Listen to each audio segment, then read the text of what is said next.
Okay, so I put the butter in there.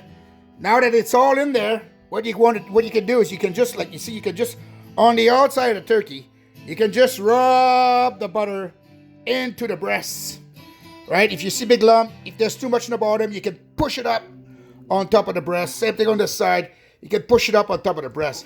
So the main trick here is, this is all going to get covered here. None of this is going to be there later because it's going to be covered in bacon.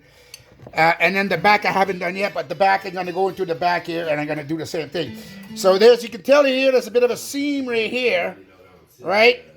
That the skin is still glued to that part of the turkey. And that creates a pocket all the way around here. And it leaves the butter on top of the breast. And it's just going to be sitting there the whole time it's cooking. Then you're going to have the bacon on top. Okay, the combination of those two things and letting sit the turkey as long as you can after 2 hours to 3 hours. French chefs say you should always let a turkey rest as long as it took to cook it. So if it took 4 hours, let the turkey rest for 4 hours.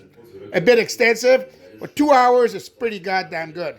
And then you're guaranteed to have a super moist, melting in your mouth turkey. All right, so that's the butter part. We'll come back for the bacon in a minute. I'm going to be braising that turkey right now just to seal the outside skin. And then we're going to put the stuffing inside and the bacon on top.